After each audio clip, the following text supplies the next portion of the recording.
আল্লাহর ওলি বাইজিদ বুস্তামি রাহমাতুল্লাহি আলাইহি উনি যখন দুনিয়া থেকে বিদায় হয়ে গেলেন, মুসলমান ওনাকে যখন কবরে দেওয়া হইল, ওনার একটা মুনি স্বপ্ন যোগে অথবা কাশফের মাধ্যমে বাইজিদ বুস্তামিকে জিজ্ঞাসা করলেন, হুজুর আপনাকে যে কবরে দেওয়া হয়েছে, কবর আপনার সাথে কেমন মুআমালা করলো? বাইজিদ বুস্তামি ডাক দিয়া বলে, মুরিদ রে, কবর আমার রব আমার জন্য জান্নাতের বাগান বানায় দিচ্ছে। জোরে কোন সুবহানাল্লাহ। মুরিদ ডাক দিয়া বলে, ওগো আল্লাহর ওলি, কেমন আপনি করতেন যে আমলের বদৌলতে আমার রব আপনার জন্য কবরটাকে জান্নাতের বাগান বানায় দিন? ওই আমলের কথাটা যদি আমাদেরও বলতেন, আমরাও সে আমল করে আমাদের কবরটাও জান্নাতের টুকরা বানাইতাম। আল্লাহর ওলি ডাক দিয়া বলে, বুঝলেন আমার জীবন নশায় শীতের রজনীতে একদিন কনকনে শীতের মধ্যে আমি তাকায় দেখি এমন একটা কুকুর ছানা আমার বাড়ির সম্মুখে থরথর করে কাঁপে। আমার মায়া লাগা যায় রে মুরি। আমি তখন কুকুর ছানাটাকে উঠাইয়া আমার ভিতরে নিয়ে যাই, আর আমি বাড়ির ভিতরে নিয়ে তার শীত দূর হওয়ার জন্য এমন কিছু বস্ত্রের ব্যবস্থা করে দিই।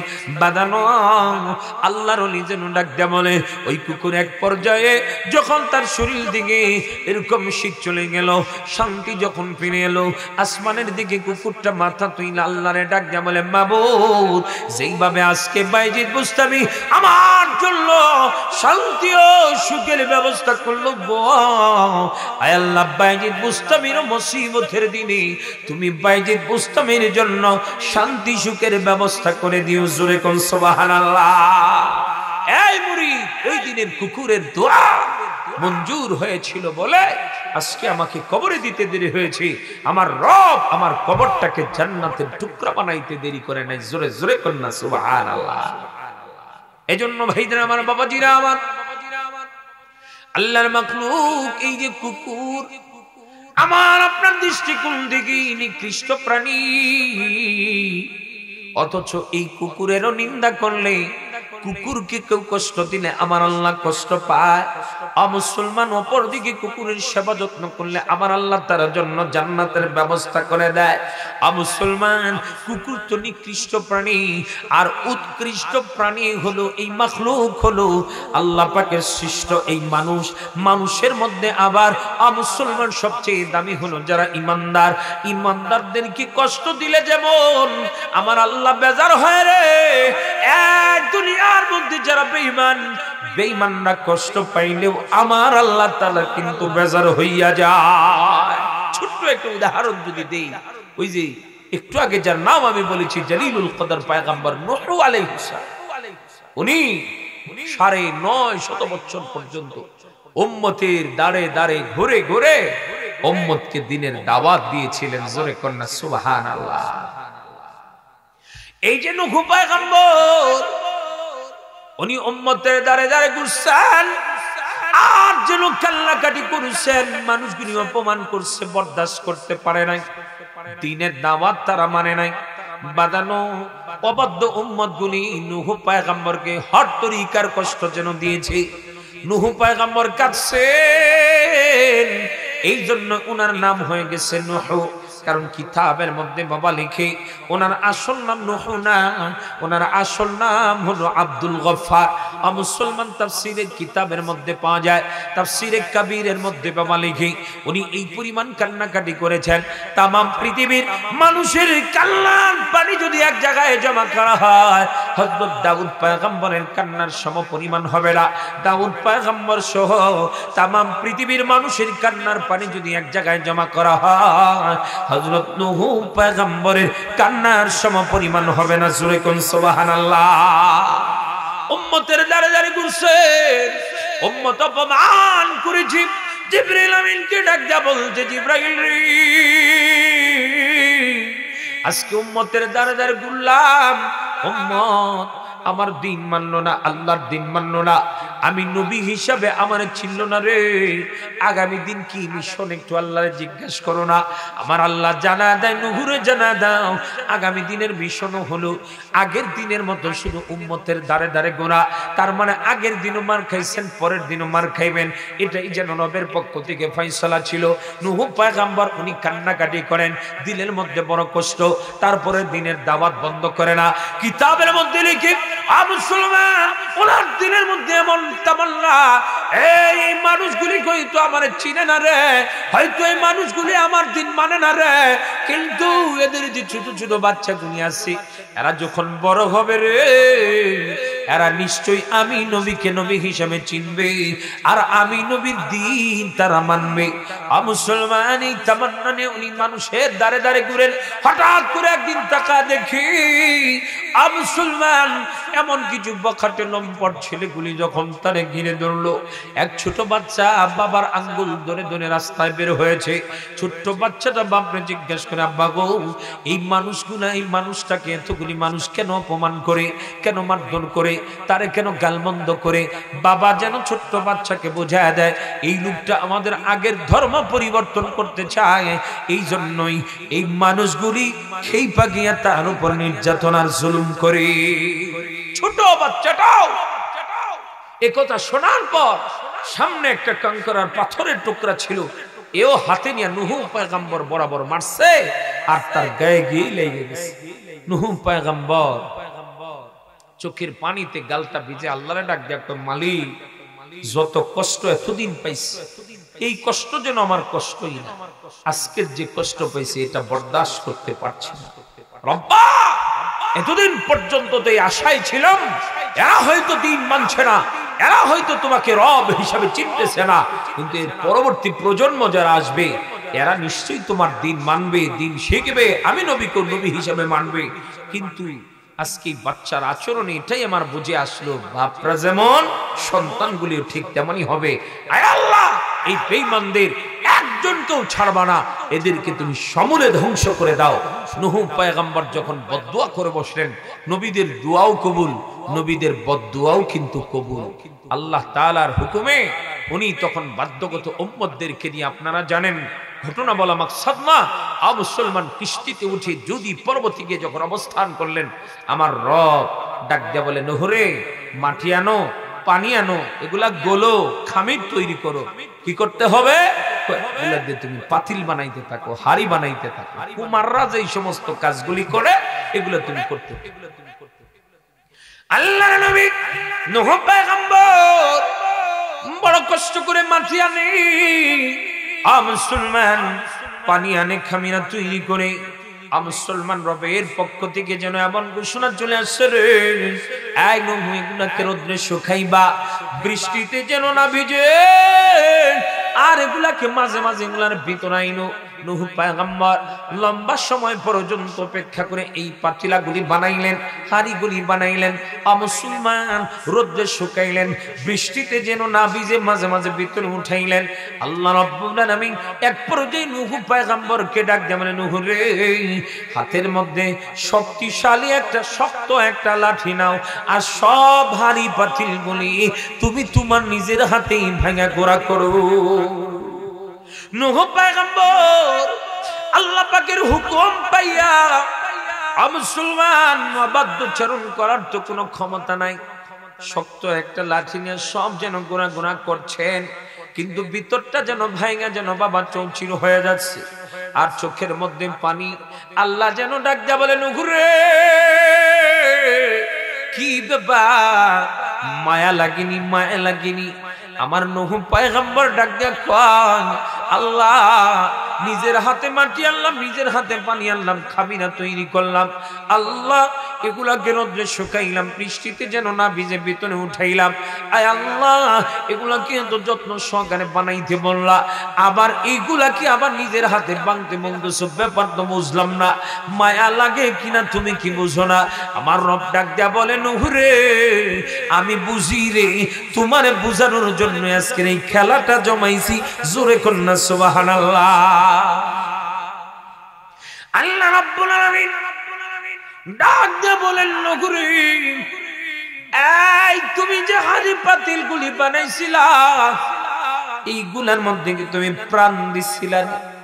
নূহ পয়গম্বর বলে এই প্রাণ দেওয়ার ক্ষমতা তো আমার না।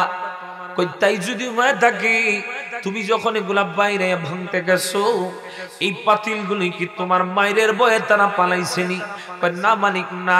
কই এদেরকে যখন মারতে গেছো এরা কি বাঁচাও বাঁচাও করে চিল্লা চিল্লি করছে না? না মালিক না। নূহ এদেরকে যখন বাড়ির আঘাত দেওয়া শুরু করছো এরা কি বাঁচার তাগিদে হাউমাউ করে কান্নাকাটি করছেনি? কই না মালিক না। এদেরকে যখন মারতে গেছো এরা ছুটাছুটি আর দৌড়াদৌড়ি করছেনি? না মালিক না।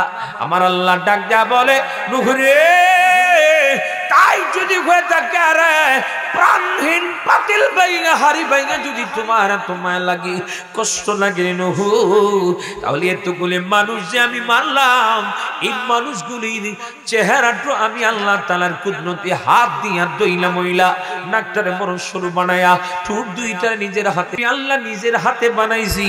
এরা কান্নাকানি করছে আর চুনাচুনি করছে। এদেরকে মারার পর বুঝি আমি আল্লাহর মায়া লাগে নাই রে নূহ। জোরে জোরে কন্যা সুবহানাল্লাহ।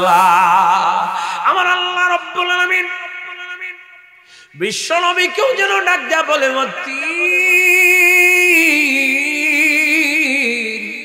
ওয়াজ্জাইতুন ওয়া তুরি সিনিনা ওয়া হাদাল বালাদিল আমিন।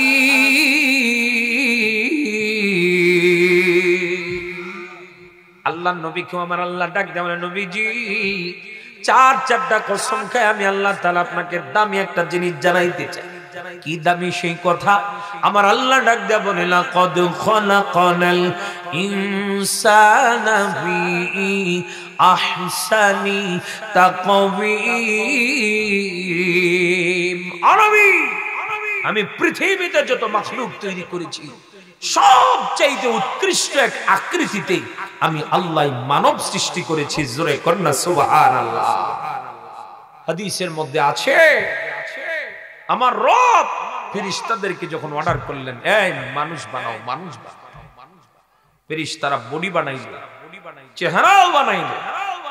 আদম আলাইহিস সালামকে যখন উপস্থাপন করল রব ডাক দেয়া বলে ফেরেশতারা রে সবকিছু ঠিকই আছে, কিন্তু তোরা যে আমার আদরের বান্দাগুলির চেহারাটা বানাইছিস তোদের মতো আমি আল্লাহর কিন্তু পছন্দ হয় নাই।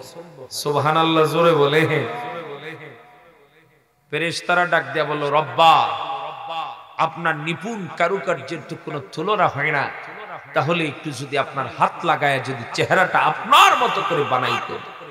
মুসলমান মহান রব তখন নিজের হাত দিয়া ডইলা মইলা এক কানে লতি থেকে আরেক কানে লতি পর্যন্ত এই চুল গজানোর জায়গা থেকে থুতনি পর্যন্ত মুসলমান আমার রব নিজের হাত দিয়া ডইলা মইলা এই মানুষের আকৃতিটা তৈরি করেছেন। জোরে কন্যা সুবহানাল্লাহ।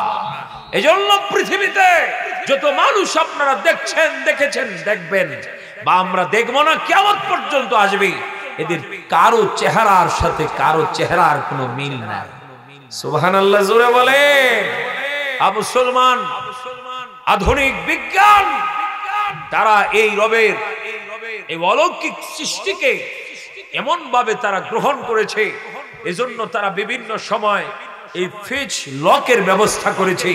তারাও বুঝেছে যে পৃথিবীতে একজনের চেহারা আর কারো চেহারার সাথে কোনো মিল নাই। বানাইছেন কে? একটু যদি জোরে বলেন বানিয়েছেন কে? আল্লাহ তাআলা দুইটি করে চক্ষু দিয়েছেন। কিছুদিন আগে আপনার স্মার্ট কার্ড পেয়েছেন, ওটা উঠাইতে গিয়ে আপনাদের আই শট দিতে হয়েছে, চোখের একটা ক্লিপ নিচ্ছে। মুসলমান ও কথার মাধ্যমে তারাও যেন এটাই বুঝাইয়া দিয়েছে যে পৃথিবীতে যত মানুষ আছে, যতগুলো মানুষের চক্ষু আছে, কারো চোখের সাথে কারো চোখের কোনো মিল নাই। সুবহানাল্লাহ জোরে বলেন। বানাইছেন কে? এই জোরে কও বানিয়েছেন কে? কেমন কারুকার্য আমার ভাইজানেরা, বাবাজিরা। এজন্য আল্লাহ রাব্বুল আলামিন নূহ পয়গম্বরকে যেন ডাক দেয়া বলে নূহ রে এই তোমার দিন মানলো না, তোমার দ্বীনের দাওয়াত তারা মানলো না, এজন্য তুমি বদদুয়া করে বসলা।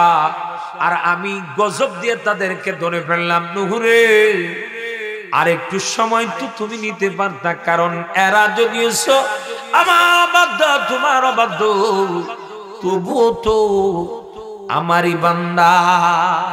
এজন্য দেখবেন দুনিয়াতে এক বাবার যদি 5 সন্তানের মধ্যে একটা সন্তান একটু এলোমেলো হয়ে যায়, এক কথায় নেশাখোর হয়ে গেছে, এমন কোন কাজ নাই যা তার দ্বারা অসম্ভব, সবই যেন করে দেয়।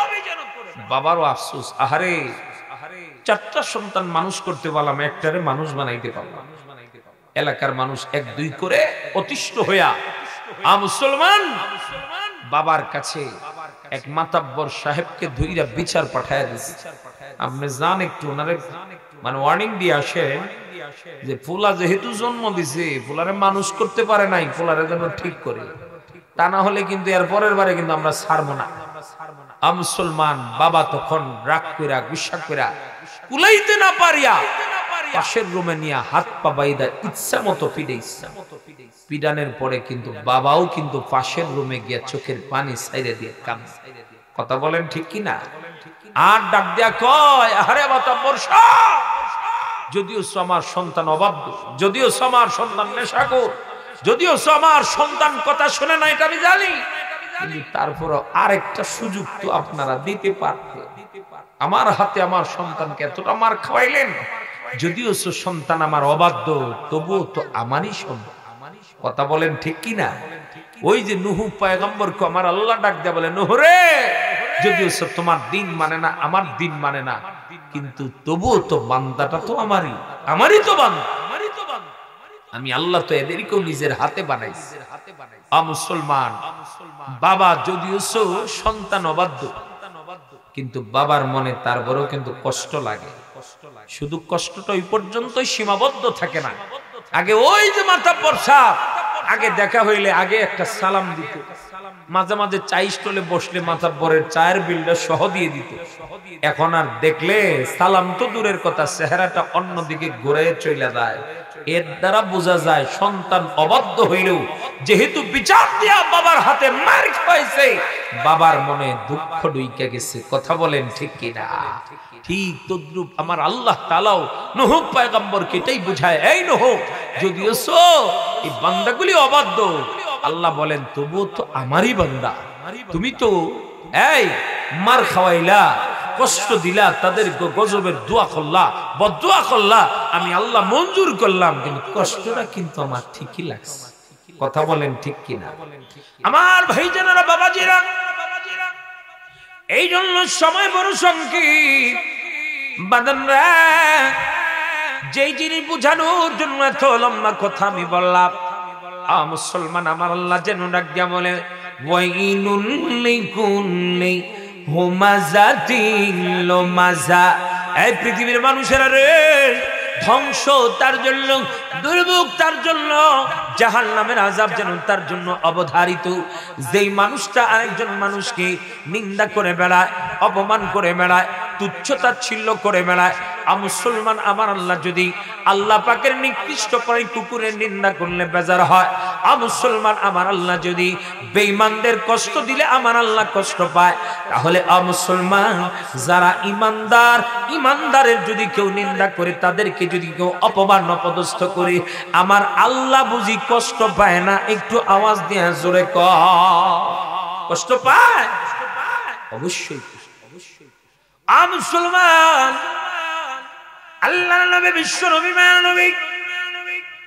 মায়া নবীকে ওই জামানার বেঈমানগুলি প্রকাশ্যে অপমান করত রে। মুসলমান নবীর কোন কলঙ্কের দাগ ছিল না, নবীজির কোন দোষ ছিল না, নবীজি এমন দুষ্মুক্ত ছিল রে। এক কবি যেন ডাক দিয়া বলে, খুলিকতা মুবাররাআম মিন কুল্লি আইবি কান্নাকা কদ খুলিকতা কামা তাশাউ ওয়া আহসানা মিনকা লাম তারা কত্তু আইনি ওয়া আজমালা মিনকা লাম তালিদিন নিসাউ। এই জন্য কবি যেন ডাক দিয়া বলে, পৃথিবীর মানুষের রে, চাঁদের মাঝে কলঙ্ক থাকতে পারে রে, কিন্তু আমার নবীর মাঝে কোনো কলঙ্কের দাগ ছিল না। তারপর বেঈমানগুলি কিন্তু নবীরে ছাড়ে নাই, নবীজিকে প্রকাশ্য অপমান কইরা নবীরে পাগল বইলা গালি দিত, নবীজিরে শায়ের অর্থাৎ কবি বলে গালি দিত, নবীজি কাহেন অর্থাৎ গণক বলে গালি দিত, মুসলমান নবীজিকে আবতার লেজ কাটা বংশ পরম্পরাহীন বলে গালি দিত। মুসলমান আমার আল্লাহ যেন নবীর শানে আয়াত নাযিল করে নবীজিকে সান্ত্বনার বাণী শোনায় দেয়। নুন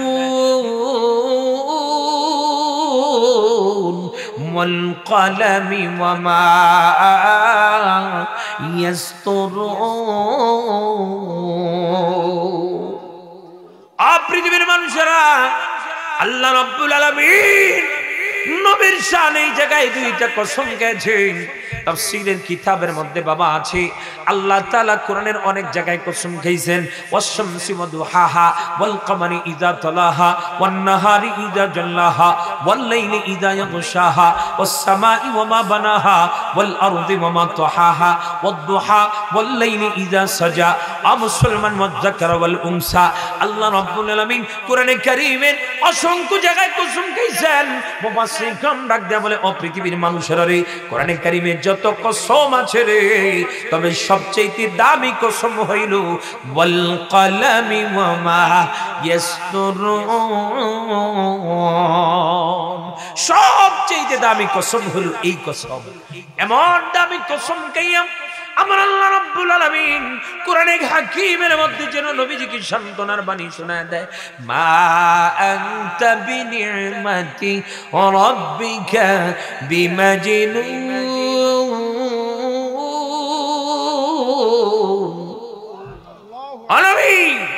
আপনি আপনার রবের কৃপায় কখনো পাগল হতে পারেন না।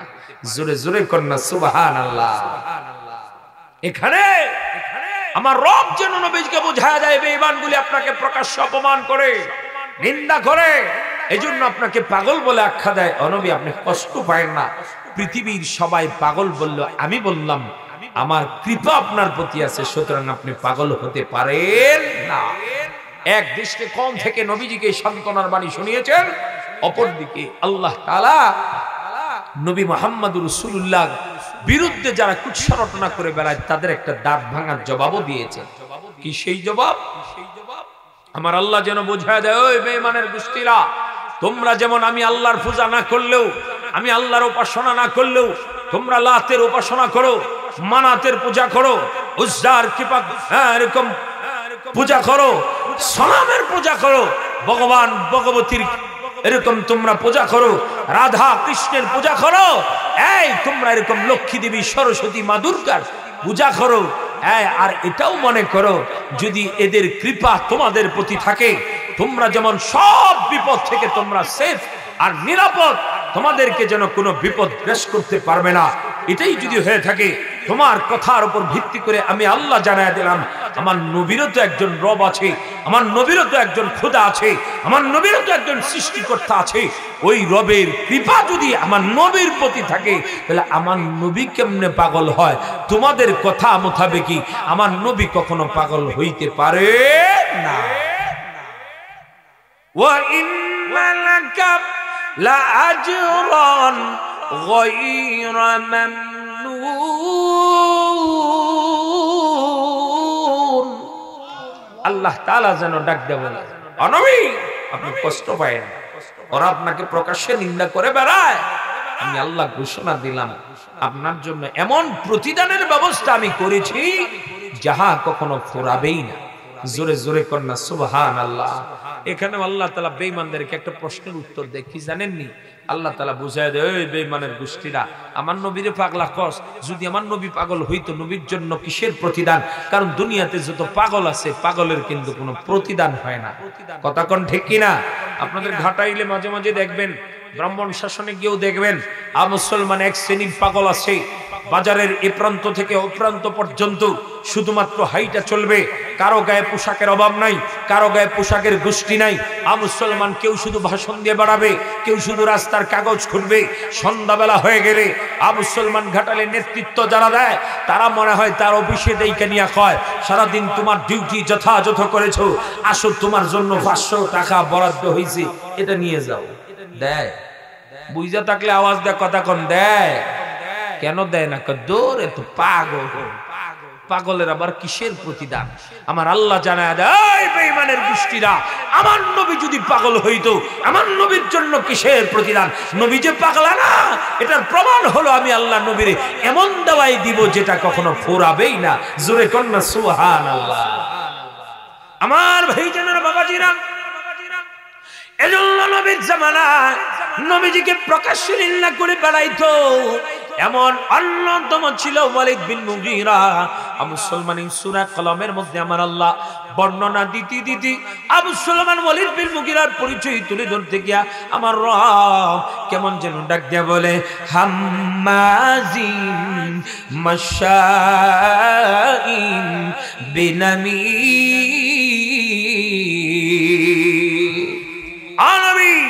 ওয়ালিদ বিন মুগীরা আপনাকে নিয়ে প্রকাশ্যে নিন্দা করে, এজন্যই সে হাম্মাজ, হুমাজা থেকে হাম্মাজ, সে আপনার প্রকাশ্যে নিন্দা করে বেলায়, কিন্তু আপনি কষ্ট পায়েন না। কারণ কি জানেন?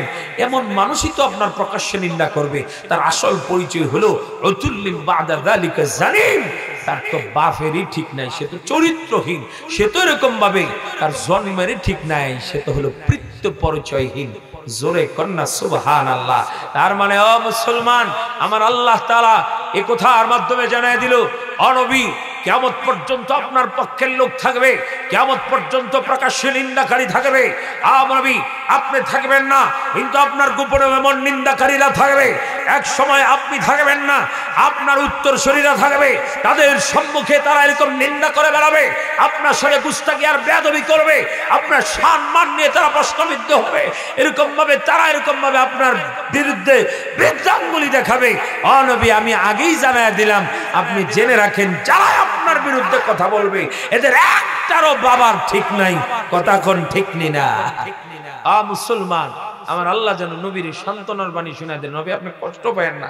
এরাই তো প্রকাশ্যে নিন্দা করবে, কারণ তাদের তো বাপ সারা জন্ম, মানে আসল বাপের জন্ম। মুসলমান, নবী যেন সান্ত্বনা পেয়ে গেলেন। মুসলমান, শুধুমাত্র নবীরে ওয়ালিদ ইবনে মুগীরাই কষ্ট দেয় নাই, আবু জাহাল, উতবা, শাইবা, ওয়ালিদ বিন মুগীরা, মুসলমান ঠিক এইভাবে উকবা ইবনে আবি মুঈন, উমাইয়া ইবনে খালদ, এরকম মক্কার ভিতরে যত দামি দামি নামি দামি এরকম তাদের দৃষ্টিকোণ থেকে যত বেঈমান ছিল, সবাই নবীজিকে প্রকাশ্য অপমান করেছে।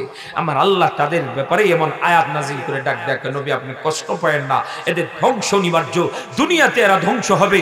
আর নবী, শুধু দুনিয়াতে এদের ধ্বংস সীমাবদ্ধ নয়, এরা যখন মরবে এদের জন্য জাহান্নামের আযাবও অবধারিত হয়ে যাবে। জোরে কন্যা সুবহানাল্লাহ। আমার ভাইজানেরা, বাবাজিরা, সময় বড় সংকীর্ণ।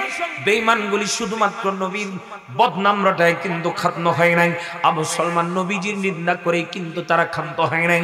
নবীজি এমন কিছু সাহাবী ছিল রে, যে সাহাবীগুলিকে যদিও দেখতে দেখা যায় নাই ভালো, কালো, কিন্তু মুসলমান তাদের গায়ের রং কালো, কিন্তু আল্লাহর কাছে ছিল এরা অতি প্রিয়। এমন একজন সাহাবী যার নাম ছিল বিলাল রাদিয়াল্লাহু আনহু, যার নাম আপনারা শুনেছেন, তার ঘটনা আপনারা শুনেছেন রে বাবা। যে বিলালকে নিয়েও মদিনার বেঈমানগুলি এমন ভাবে কুৎসা রটনা শুরু করে দিল, বেঈমানগুলি যেন ওই যে নব মুসলিম সাহাবী যারা ছিল, কিছুদিন আগে কালেমা পড়ে মুসলমান হয়েছে, মুসলমান তাদেরকে যেন টিটকারি কইনা ডাক দেয়া বলে, এই তোমার নবীর কই রে, তোমার নবীর চেহারা কত সুন্দর, তোমার নবীর কণ্ঠ কত সুন্দর, তোমার নবী কোরআন তিলাওয়াত করলে আমরা নিজেরাও নিজেদেরকে কন্ট্রোল করতে পারি না, তোমার নবী তিলাওয়াত শোনার জন্য আমরা ওই জায়গায় গিয়ে ভিড় জমাই, কিন্তু তোমার নবী এমন একজন কণ্ঠ নাই, অশুদ্ধ উচ্চারণওয়ালা এমন একজনের মুয়াজ্জিন বানাইছে রে, যারে দেখতে কালা কাওয়ার মতো লাগে। জোরে কন্যা নাউজুবিল্লাহ। তোমার নবীরে কয়ও এরে যেন পাল্টায়া সুরেলা এবং বিশুদ্ধ উচ্চারণের অধিকারী, দেখতেও বড় সুন্দর এমন মুয়াজ্জিন যেন নিযুক্ত। নবী মুহাম্মদুর রাসূলুল্লাহর দরবারে এমত অবস্থায় মুসলমান সাহাবীগুলি গিয়ে নবীকে সাবধান জানে, হুজুর বেলাল রে ছাড়া কি আর আজান দেওয়ার মতো কেউ নাই? হ্যাঁ আছে তো, তাহলে বেলাল রে কেন বাদ দেন না? এই বেঈমানগুলি আপনাকে নিয়ে এরকম ভাবে কুৎসারটনা করে হুজুর সইতে পারি না। আল্লাহর নবী ডাক দেব, বেলালের আজানের মধ্যে যে রূহ আছে রে, বেলালের আজানের মধ্যে যে নূর আছে রে, অন্য কোন সাহাবীর মাঝে এই নূর ও রূহ আমি নবী খুঁজে পাই না। জোরে কন্না সুবহানাল্লাহ। কিন্তু সাহাবা আজমাইন তারা নতুন মুসলমান, তো পিছনের কুরবানি তাদের জানা ছিল না, মুসলমান, এজন্য তারা এরকম ভাবে বুঝতেও চাইলেন না, বুঝতে সক্ষম হইলেন না। আল্লাহর নবীকে ডাক দেয়া বলে, এই মোবাইলটা একজন বন্ধ করেন। আল্লাহর নবী, বিশ্ব নবী, মেরা নবী ঈশা নামাজের পর বিলালকে ডাক দেয়া বললেন, বিলাল রে, আজকের পর থেকে তুমি আর মসজিদে নববীতে আযান দিবা না। বাদানো বিলাল রাদিয়াল্লাহু তাআলা চোখের পানি ছাইরা দিয়ে কান্না শুরু করলেন। আর নবীজিকে ডাক দিয়ে বললেন, হুজুর, কি এমন অপরাধ আমি করলাম যার কারণে আমার চাকরিটা হারাইলাম? নবী গো, কি এমন অপরাধ আমি করছি যার কারণে আপনি আমাকে এমন প্রত্যেক অব্যাহতি দিতে চান?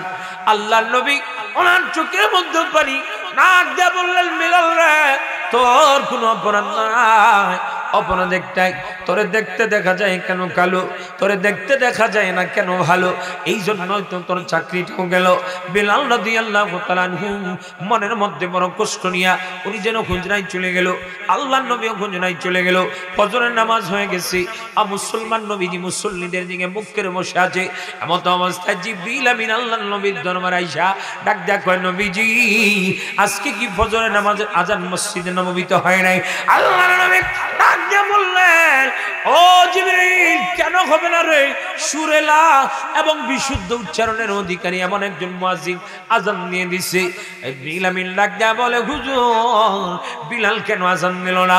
অথচ বিলাল যখন আজান দিত নবী এইভাবে শুধু মসজিদে নববীর আশপাশ নয়, এরকম ভাবে আসমানগুলি বেদ করিয়া বাইতুল মামুর পর্যন্ত তার এই কণ্ঠের আওয়াজ, এই আজানের ধ্বনি যেন পৌঁছে যাইত। আমরা ফেরেশতাগুলি বিলালের আজান শুনে আমরা আমাদের ইবাদত বন্দেগী শুরু করতাম। জোরে কন্না সুবহানাল্লাহ। আল্লাহর নবী চোখের মধ্যে পানি চলে আসছে, সব ঘটনা খুলে বললেন। জিবরিল আমিন ডাক দেয়া কয়, নবী গো, এই বেঈমানদের কারণে আপনি বিলালকে এই চাকরি থেকে বাদ দিতে পারেন না, কারণ আমার রব আপনার কাছে জন্যই পাঠিয়েছেন। ইয়া রাসূলুল্লাহ, আপনি যতদিন পর্যন্ত এই মসজিদে নববীর ইমাম, ততদিন পর্যন্ত এই মসজিদে নববীর মুয়াজ্জিন হযরতে বিলাল। জোরে কন্না সুবহানাল্লাহ। তাহলে বেলালের দাম আছে না নাই? জোরে কো বাবা, আছে না নাই? আমার আপনার দৃষ্টিকোণ থেকে নাও থাকতে পারে, ওই বেঈমানদের কাছে নিন্দার পাত্র হতে পারে, তুচ্ছতাচ্ছিল্যের পাত্র হতে পারে, অপমানের পাত্র হতে পারে, কিন্তু আমার রবের কাছে এমন দামি, এমন দামি। বেলালের যখন মরণের বেলালের যখন যাওয়ার ঘন্টা বেজে গেল, আজরাইল আলাইহিস সালাতু ওয়াস সালাম এসেছে। আয়েশা বেলালের সালাম, সুবহানাল্লাহ বলবেন না? আজরাইল যদি এসে সালাম দেয়, বুঝতে হবে যারে সালাম দেয় তার মর্যাদা কিন্তু কম না। কথা বলেন ঠিক কিনা? এক নম্বর সালাম দিয়ে বেলালরে ডাক দেখো, বেলাল, আগেরটা আমার সালাম, আরেকটা সালাম আছে, ওইটা আবার কার? ওইটা আমার রবের পক্ষ থেকে সালাম। সুবহানাল্লাহ, জোরে বলে। ওয়াসালামুন কাওলাম মির রাব্বির রাহিম।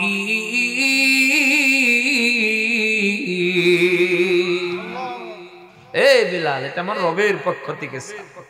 এই বিলাল, আমার রব আজকে তোমার কাছে পাঠিয়ে একটা জিনিস জানতে চেয়েছি। যদি তুমি চলে যেতে চাও আমি নিয়ে যাব, আর যদি তুমি থাকতে চাও যতদিন তুমি চাইবে, আমার রব এক্সট্রা পাওয়ারে তোমার হায়াত বৃদ্ধি করে দিবে। জোরে কন্না সুবহানাল্লাহ। আমাকে আপনাকে যদি এমন প্রস্তাব দিত, কত দ্রুত যে অ্যাকসেপ্ট করতাম, যে তাড়াতাড়ি আমার কিয়ামত পর্যন্ত হায়াতটা বাড়ায় দাও। কথা কোন ঠিক কিনা? কিন্তু বিলাল উনি তেমন সাহাবী ছিল, ডাক দিয়ে বলল, আরে আজরাইল, এত দেরি করে কেন আইলা? আমি তো কত আগেই মনে করেছিলাম আমাকে চলে যেতে হবে। আমাকে যখন ওই বেঈমান মনি আমার বুকের উপর পাথর চাপা দিয়ে, আমাকে যখন হাতে পায়ে রশি বেঁধে উত্তপ্ত বালুর উপর শুয়ে আমাকে যখন টানা হেঁচড়া করতো রে, আমার পিঠে ঠুসা পড়ে যেত, এগুলা গলে আবার জমিন ভিজে যাইত। আমি মনে করতাম আজকের এই দিন আমার জীবনের শেষ দিন। আজরাইল, আমি তো মনে করেছিলাম তখনই তুমি আমার জানটাকে উড়িয়ে নিয়ে যাবে, কিন্তু আজরাইল আসছো যেহেতু দেরি করে, আমি এত লম্বা সময় চাই না, তবে 2 রাকাত নামাজ আদায় করব। প্রথম রাকাতের সেজদাগুলি শেষ হবে, দ্বিতীয় রাকাতের সেজদায় আমি প্রথম সেজদা শেষ করব, দ্বিতীয় সেজদায় যখন যাব আমার জানটা কিন্তু তখন তুমি কবজ করবে। মুসলমান, আজরাইল এবং রবের এই যে বার্তাবাহক এই আজরাইল বেলালের সাথে যাহা কিছু বলে আমার আল্লাহ কিন্তু উপর থেকে সব দেখে, কথা কোন ঠিক কিনা? আল্লাহ ডাক দিয়ে বলে, আজরাইল, আমার বেলালের দরখাস্ত আমি মঞ্জুর করে নিলাম। জোরে কন্যা সুবহানাল্লাহ। আমার ভাইজানার বাবাজিরা, রাত্রি বড় গভীর, এই জন্য আর লম্বা করছি না। আমার আল্লাহ তাআলা যেন এই সমস্ত বেঈমানদের ব্যাপারে ডাক দিয়া বলে, ওয়াইনুল লিকুল্লি হুমাযাতিন লুমাযা। এই পৃথিবীর মানুষেরা রে, এই যারা আরেকজন মানুষকে প্রকাশ্য অপমান করে বেড়াবে, এদের জন্য কিন্তু দুর্ভোগ, এদের জন্য ধ্বংস অনিবার্য। আমার আল্লাহ যেন আগের ইতিহাস মনে করায় দেয়, এই নমরুদ যেমন ইব্রাহিম পয়গম্বরকে অপমান করেছিল, এই জন্য তার ধ্বংস কিন্তু অনিবার্য হয়েছে। ফেরাউন যেমন মুসা পয়গম্বরকে মুসলমান প্রকাশ্য অপমান করেছিল, তারও কিন্তু ধ্বংস অনিবার্য হয়েছে। আল্লাহর নামের জামানায় আবু জাহাল, আবু লাহাব, উতবা, শাইবা এবং উকবা ইবনে আবি মুঈত, উমাইয়া ইবনে খাল, ওয়ালিদ বিন মুগীরা এবং মদিনার মধ্যে যারা কুরাইজা বনু কাইনুকা এমন গোত্রের যারা লিডার হইয়া ইসলামের বিরোধিতা করেছিল রে বাবা, তাদের ধ্বংসও যেমন অনিবার্য হয়েছে। সাহাবীদের জামানায়, তাবেঈদের জামানায়, তাবেঈদের জামানায়, আইম্মায়ে মুজতাহিদিন, মুতাকাদ্দিমিন, মুতাআখিরিনদের জামানায় যারা এমন আকাবিরদের বিরোধিতা কইরা প্রকাশ্য অপমান করেছে রে, তাদের ধ্বংস যেমন অনিবার্য হয়েছে। মুসলমান, এই যে আমরা 5 তারিখের আগেও দেখেছি, মুসলমান, আমরা বক্তারা যখন কোরআনের কথাগুলি মাইকে বলতাম, জনসম্মুখে আমাদেরকে এক শ্রেণীর মানুষ অপমান করে বেড়াইতো, প্রকাশ্যে নিন্দা করতো। আমার আল্লাহ এই কোরআনের এই আয়াত মোতাবেক তাদেরকেও ছাড়া দেয় নাই, এমন ভাবে ধরছে রে, 5 তারিখের পরে তাদের কিন্তু অস্তিত্ব খুঁজে পাওয়া যায় না। কথা বলেন ঠিক কিনা? এই জন্য ভাই, ইতিহাস থেকে সাক্ষী, ইতিহাস থেকে আমাদের শিক্ষা নিতে হবে। এখন যারা ক্ষমতায় আসার জন্য আপনারা এরকম ভাবে স্বপ্ন দেখছেন, আপনাদেরকেও আমরা এরকম আহ্বান জানাবো, ইতিহাস থেকে সাক্ষী নিতে হবে, শিক্ষা নিতে হবে যে এই জন্য এরা এই কাজগুলি করার কারণে যদি এরা এতটা ধ্বংস, এমন ভাবে নির্মম ভাবে ধ্বংস হইতে পারে, তো আমরাও যদি এমন করি তাহলে আমাদের কপালেও কিন্তু এগলাই যাবে। কথা কোন ঠিক কিনা? এই জন্য ভাই ও দুস্থ বুজুর্গ, এখন যারা স্বপ্ন দেখতেছেন ক্ষমতায় আসবেন, এদের থেকে শিক্ষা নিতে হবে যে উলামায়ে কেরামের কদর করতে হবে, কোরআনের প্রতিষ্ঠানের কদর করতে হবে।